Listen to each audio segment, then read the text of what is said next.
Welcome, everyone, and thank you for joining this special session of our Interstellar Insight series. This conversation is part of the global launch of my new book, What Space Got to Do with It? An Interstellar Guide to Success. The second volume is more than a continuation, it's a catalyst. It distills more than 35 years of experience in the global space ecosystem and insights from over 200 conversations with leaders around the world that are shaping the future. At its core are four foundational pillars: leadership, awareness, access, and action, guiding how we turn bold ideas into meaningful impact. Today, we're focusing on one of those pillars, access, and how purpose built systems open doors to opportunities, education, and innovation. Our conversation centers on one extraordinary leader whose work shows what's possible when passion meets purpose. It's my honor to welcome Olenka Fagbemiro, a pioneering space scientist and assistant director at the Nigerian National Space Research and Development Agency. She's featured in Chapter 7 on access, unlocking potential through purpose-built pathways. Olenka has dedicated her career to expanding access to space science and STEM education across Nigeria. Thank you, Olenka, for joining us and being here today. We're so thrilled to have you. Thank you so much, Shelli. It's really a pleasure to be here. And thank you so much for all you do, bringing all of these experiences together in one place. It's my pleasure. We're all in this together. So, I'm excited to kind of dive into your journey. I know a little bit about your path, but I know our audience would love to hear about your path into the space sector, what inspired you, growing up in Nigeria, and then leading national level STEM outreach and founding the Astronomers Without Borders Nigeria. Can you share a little bit about your journey and your path to getting to where you are today? Hmm. Okay, thank you very much, Shirley. And thanks to our viewers for watching from wherever they'll be watching from. So my journey really kind of is very interesting because I live and come from a country that has um, that had, because now things have improved greatly, but back then we had very limited access and very limited opportunities in the space sector. And so I didn't set out to want to be in the space sector. I didn't set out to want to be a space scientist or to work at the space agency.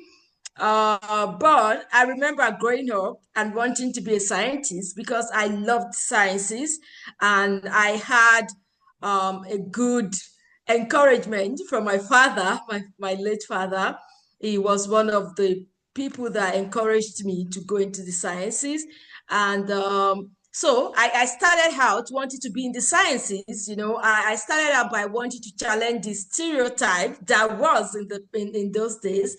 Like I said, part of what we are doing now is to get people to move away from that stage where I had to go through, where you're looking at yourself, you're a girl, you're not supposed to like sciences, you're not supposed to aspire to be certain things because you're a girl. So I think part of what my journey entails is having that courage to say, you know what, I can do this, and having somebody that encouraged me and said to me, Olayinka, you can do this. You can be whatever you want to be and all of that. And then when I went to university, I studied computer science. So my background actually is in computer science. And then through my journey, I stumbled because I really didn't set out to be in the space agency, even though the Nigerian Space Agency had been around for the Nigerian Space Agency was founded in 1999. So, but I didn't know about them until when I was out of the university and I saw the place. I'm like, oh, I really would love to work in this space. I really want to do space. And yeah, and that is how the journey started. And 18 years, like almost 18 years down the line, I would probably say that was the best move that I made to get me to where I am today. Fantastic. Thank you for sharing that amazing journey. Now, what we've done is we've broken the questions into themes. And so our first theme is about building access from the ground up. Now, Olenka, you've built programs that bring astronomy to remote villages, launched hands-on STEM initiatives in classrooms, and even created solar-powered learning hubs in refugee camps. What have you learned about designing systems that truly expand access, especially in places where opportunity is limited? Hmm.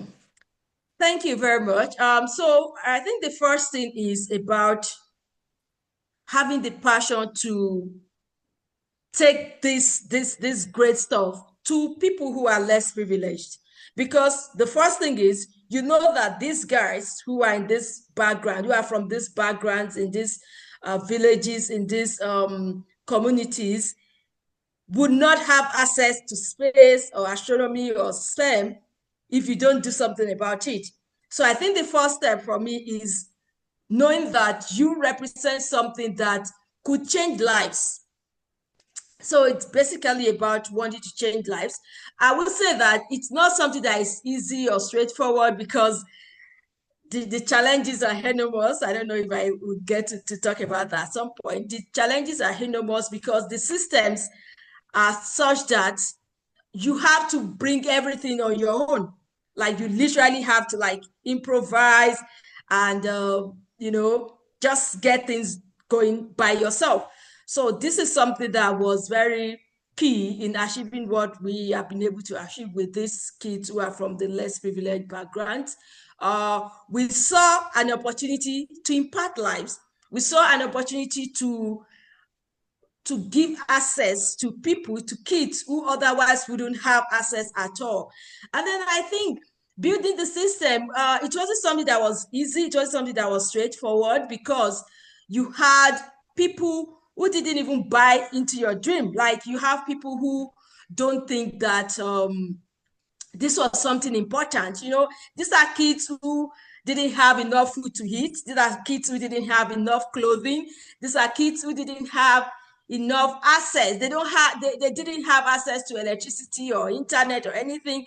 So coming around to say, we want to teach you about space, we want to teach you about STEM, about astronomy, it sounded crazy because that wasn't like their immediate need at that point.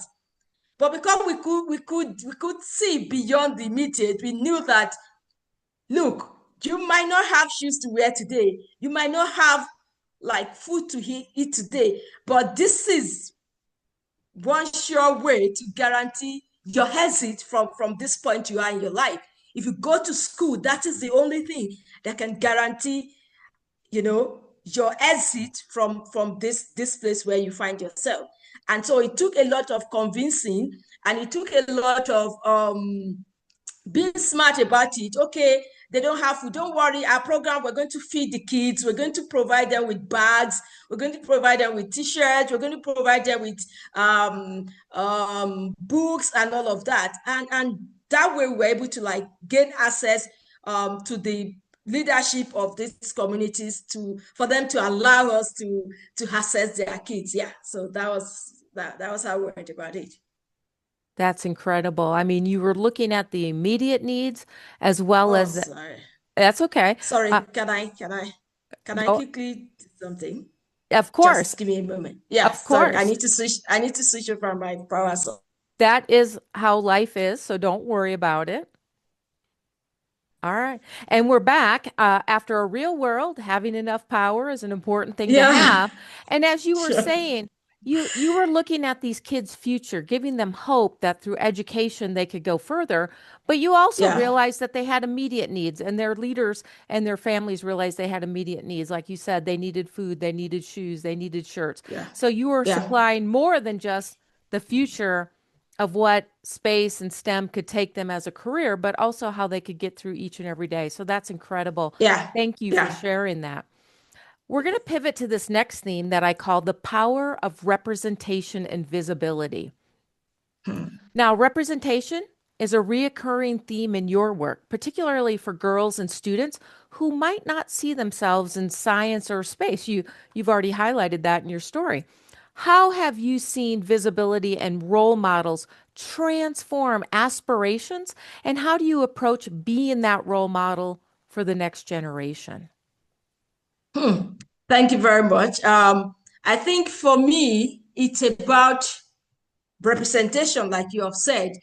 Sometimes when you're telling people about something, no, you have to do this, you need to do that, when they see the example in person, when they see like somebody they can relate to, a real life example of what you are making them or telling them they could be in future, it has a way of like making your work easier. Because so here are kids who are very impressionable, especially the female ones among them, and then you're telling them you can be a scientist just like me.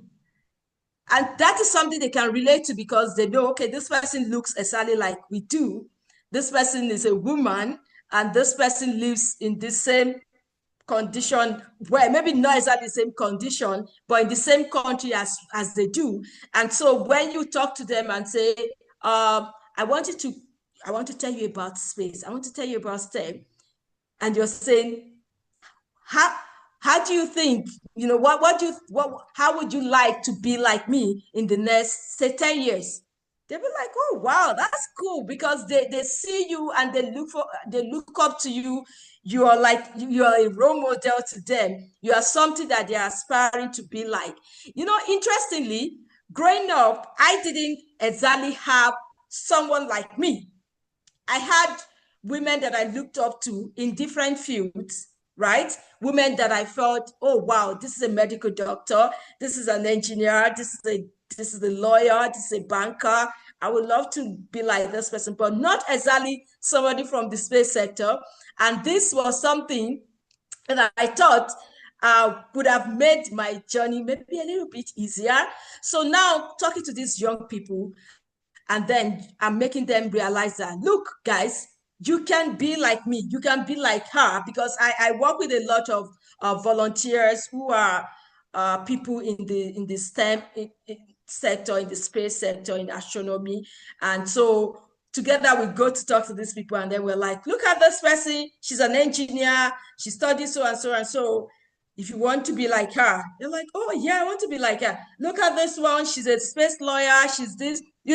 I think representation in terms of being the exact replica of what these guys are looking forward to as a future for themselves. I think that's something that is really, really cool, really. And I think that also made access easier for us, because we weren't talking about something very abstract like that. We were saying, look at us. We are here. We are talking to you, and we are looking to make as many of you as possible be like us in the shortest possible time. So I think that really is something that was really key in the whole journey. Yeah. That's fantastic. I love that story. Now, our next section is from vision to impact. Your grassroots initiatives have reached thousands of students and influenced how space education is delivered in Nigeria. How do you define success in your work, and what strategies have helped you turn big ideas into measurable, lasting impact? So let me take this one by one. How do I define success in my line of work and what I do with these young people? I think I would give a vivid example, like something that actually happened in real life. We were It was I think maybe like 8 9 years ago, when there was this partial solar eclipse that was going to pass through Abuja. And so we had got some donations of some solar glasses from Mike Simon and all of them. And then we brought them to Nigeria, and we were going to have events with young people, school kids, people in different communities.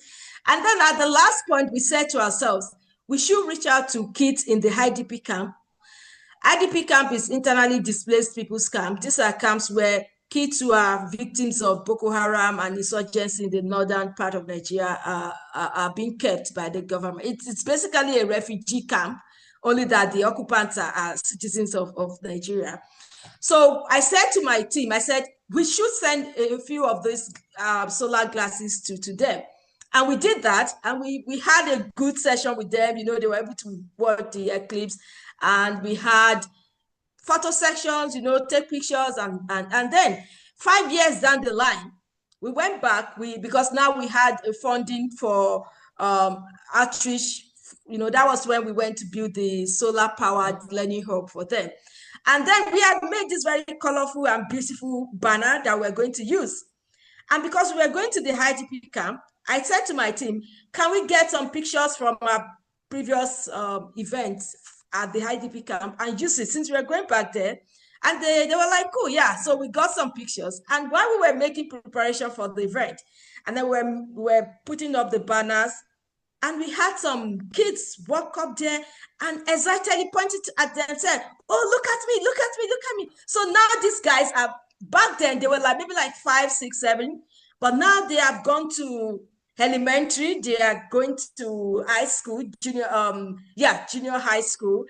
And it was something that I found extremely very touching, because it spoke to what I would call resilience, because we never gave up on these people. We have been there, and these people also, these girls, that meant they had learned something very great for our previous contact with them, and now they're excited that we were back, and they see themselves, and I could see the impact that our projects are having, because now we have young people who are excited about STEM, young people are excited about space.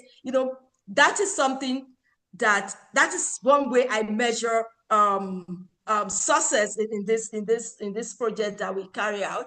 Also, when I go somewhere and then I see a young person walk up to me and say, "Oh, mom, I'm now in the college, or I'm now in university. What you did back then encouraged me to go into STEM."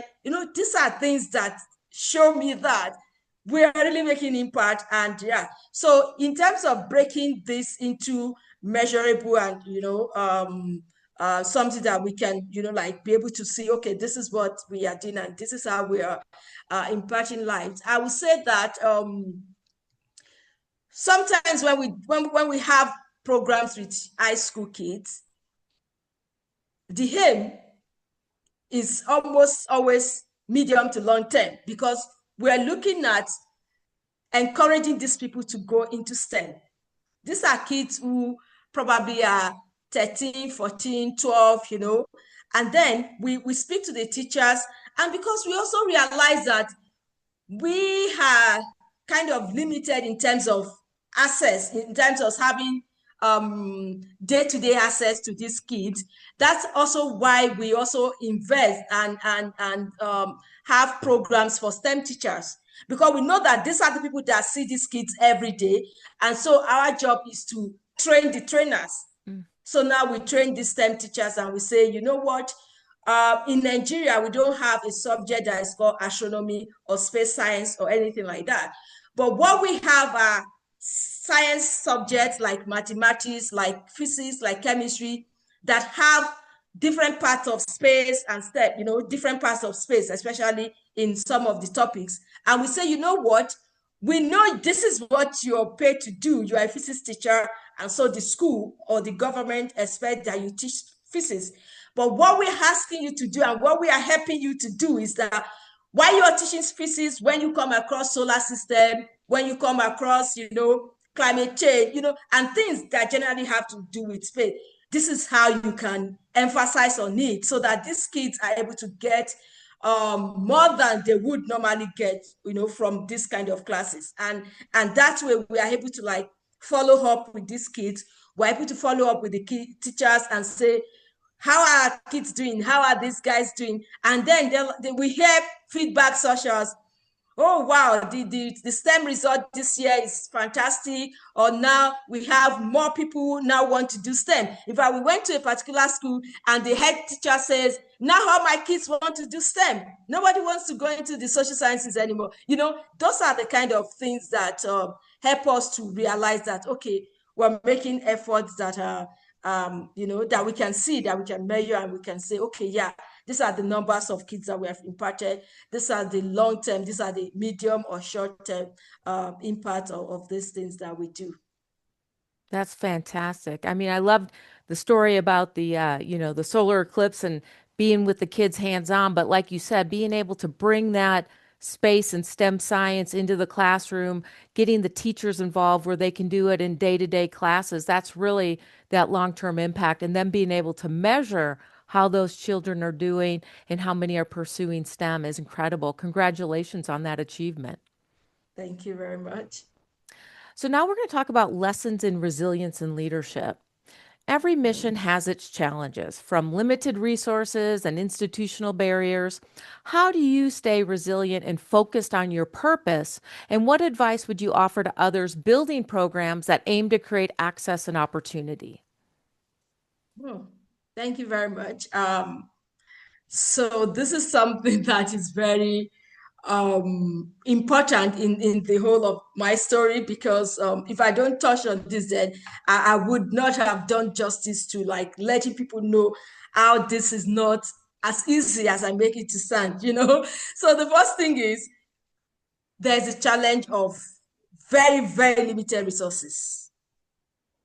Very limited resources. Over time, we have been able to get a way to approach partners, whether international or locally, to say, please, we want to reach out to these kids in this so and so communities, or we want to reach out to this number of high school kids, or want to reach out to this number of girls, in elementary and high school, and we will need X amount of money to do this. Sadly, this is really sad because almost 90 out of 100 times, we never get the necessary support that we need to do all of these things. And ideally, this is something that should be discouraging. This is something like, like you want to do this thing and then you're stuck because you don't have the resources to pursue what it is that you think it's a noble cause and all of that. But we never let that deter us. Like, for instance, I'm a very resilient person. I've also been able over the years learned how to work with next to nothing, like very little resources, because I looked at it. So, for example, I need X amount of money to do this. And then what I've got is maybe like a fraction, 1/10, 1/20 of the resources needed. So I'm always presented with two options. Go out of your way and use what you have to do what is it you want to do, or wait until you're able to raise more resources. 99 out of 100 times, I don't wait. I don't like to wait because I believe that for every program we have, for every contact we make with young people, whether they are high school kids, whether they are IDP, whether they are just kids on the street, I believe the timeliness of information, the timeliness of mentorship, the timeliness of just say something that a child will take and run with.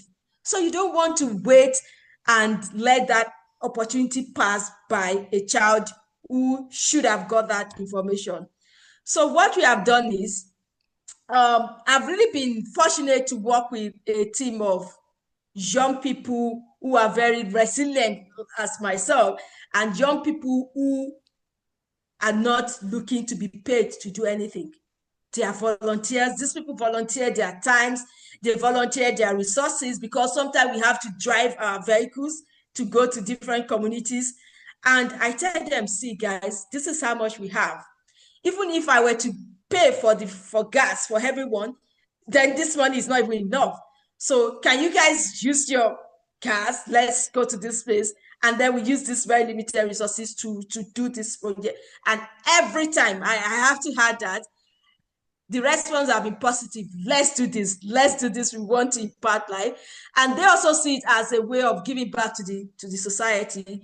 It's something they do, not because they are looking for, to be paid or to be remunerated, but rather it's their own way of giving back. And I think, if I may say that, I lead by example. I like to do that because I don't want to say something and then I'm like, okay, let's do this thing that I'm not already doing. So they see what I do. They see how much I'm giving, how much of my personal resources that are going to this project, and they are encouraged to support in any way they can. So I think this is a lesson in resilience in leadership, I would say, because a lot of the times we don't even get the resources. In fact, we don't always get the resources that we need to carry out this project, because you're meeting up with these people and then you're literally begging them, please, we need these resources to reach out to these kids and all of that. And I don't know why, but then a lot of people sadly still feel, well, if people are that poor, if people are from this kind of background, what they need is not science. What they need is food. What they need is water. What they need is. But then I say, no, we can't wait until you have provided these other resources for them to get to know about STEM. It will be too late. So why don't we have a program where, okay, we are providing them with a little bit of resources. We've gone to schools where we say to the girl, we talk to the leadership and they say, yeah, we have a problem with the female students coming to school all through this semester or through the term, because 1 week out of 4 weeks, they have to stay at home because they needed pads, they needed sanitary pads, because they don't have sanitary pads, so they're not able to come to school. So now I had my tech women. I'm a fellow of tech women, and then there was my cohort. We were 5 people, 5 tech women fellows, and we came together and we said, you know what? Let's do something about this. Let's provide sanitary pads for girls in high school so that they don't miss. So in a semester is probably about 13 weeks to 16 weeks. So that's 4 months. So if a child has to miss school 1 week in every month for 4 months, that's a whole month out of the semester gone, which is not right, which is not good. These are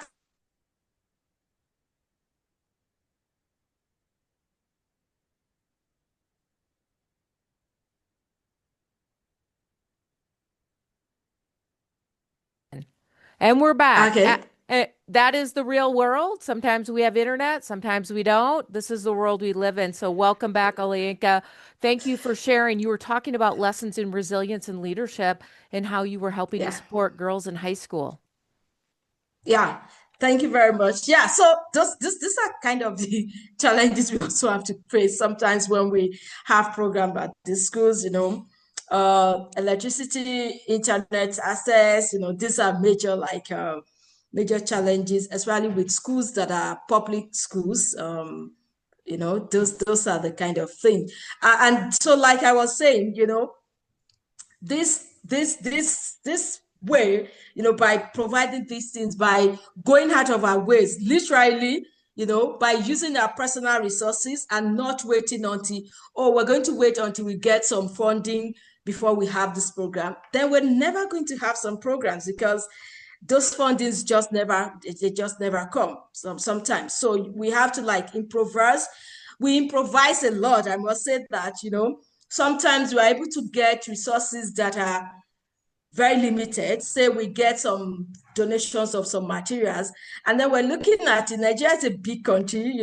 We have millions of kids in IDP camps, for example, scattered all over Nigeria. We have a lot of millions of kids in elementary and high school. So there's no way these resources can actually go over, even, like go round, even if we had them, how much more when we don't even have enough to begin with.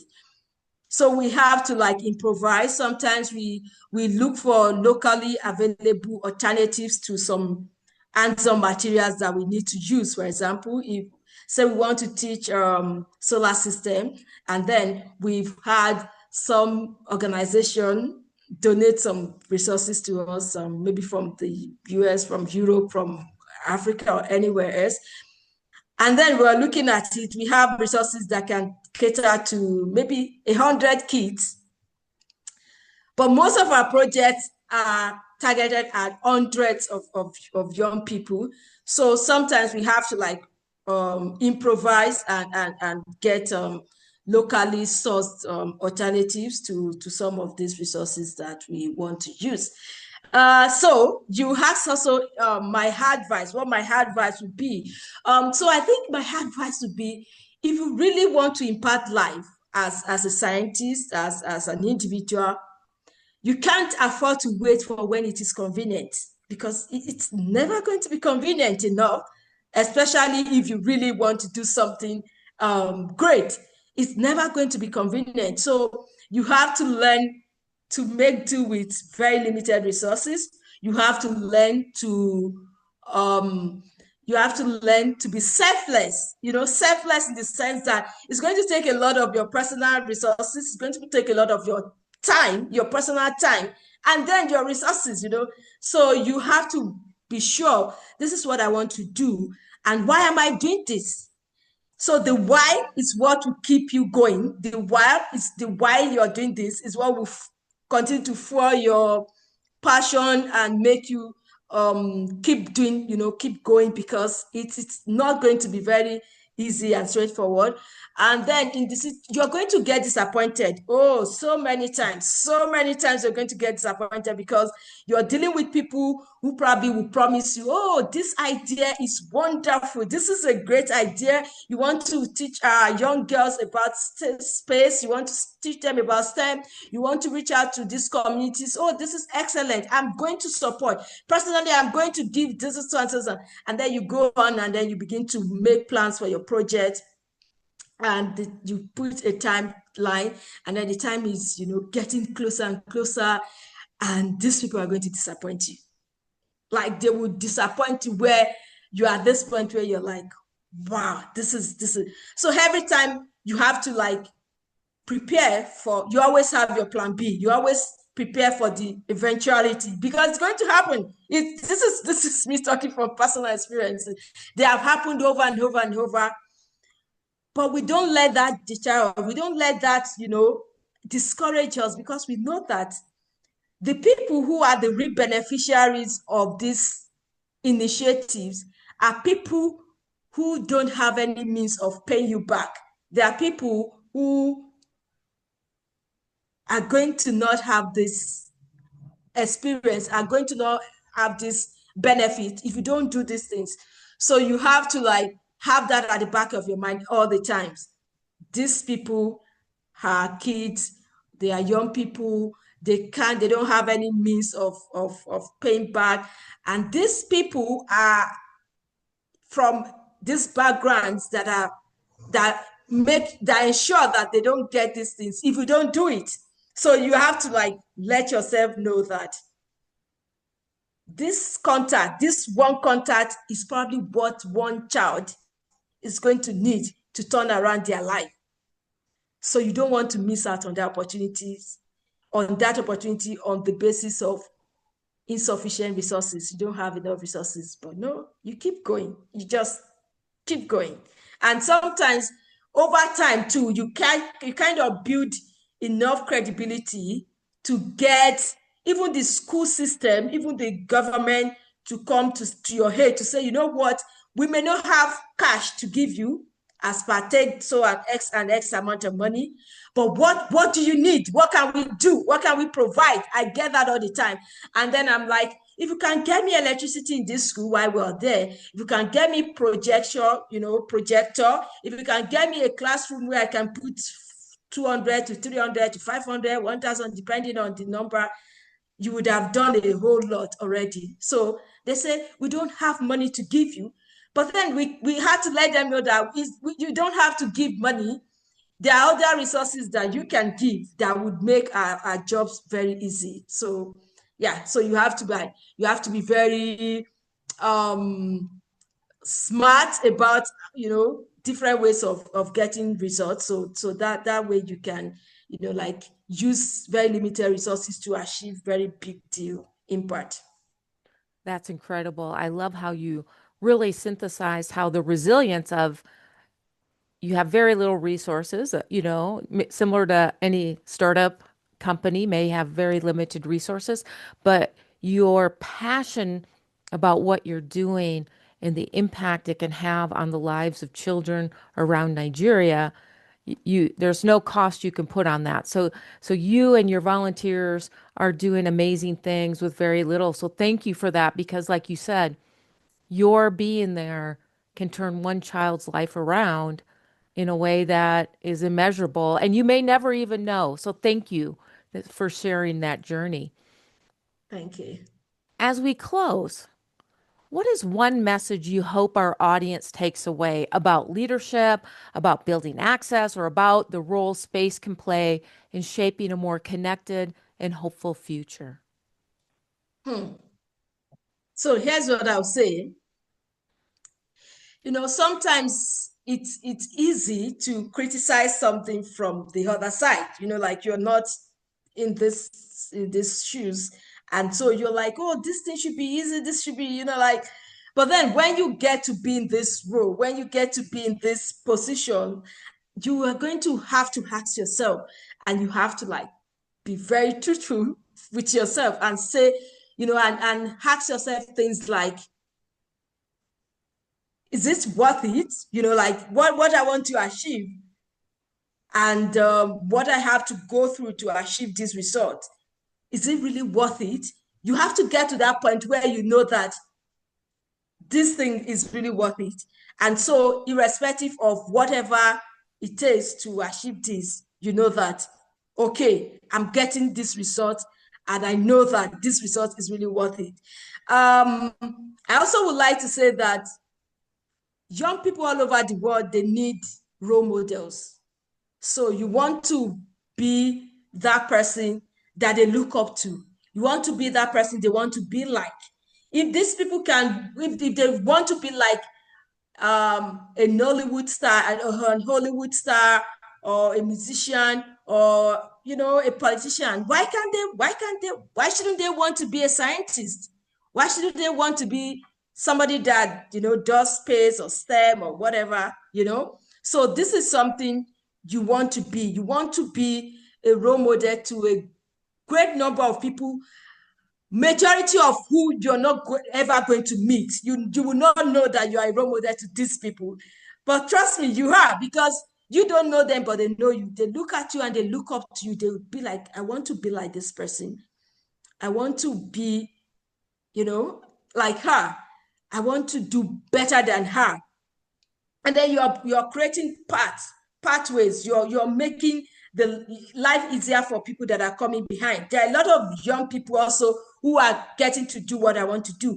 I see myself in this position. Oh, I'm a leader, and I'm not only trying to reach the young people. I'm also trying to create a template for people coming to use, because there are always going to be young people to be impacted. There are always going to be millions and millions of young kids that need models, that they need role models, they need somebody to look up to, they need people to go out of their way and get them into these programs, for example. So I say, to close now, I would say that, yeah, this is something that is very, it has become very interesting over the years, because you know that you're getting results. So this is something that will keep fueling your passion, because at some point you're going to get discouraged that, you know what, I don't want to do this anymore. Maybe am not doing well enough. Maybe I'm not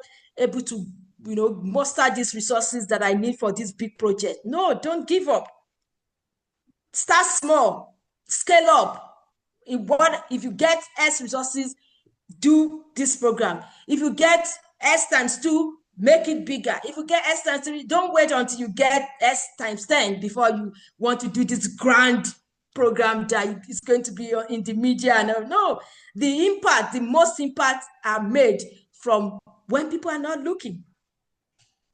Yeah, so that's what I would say. Keep going. Don't be discouraged because it gets easier over the time. Wow, this has just been a powerful conversation and inspiring, a reminder of how access can truly change lives. Olayinka, thank you for sharing your journey, your vision, and your unwavering commitment to expanding opportunity through space education. Thank you very much for this opportunity. I'm really very grateful. We're grateful, so thank you.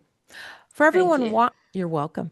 For everyone watching, I invite you to carry one insight forward, something that challenged you, moved you, or sparked a new idea. Maybe it's the reminder that creating access starts with a single step. That's what Olayinka said, just start.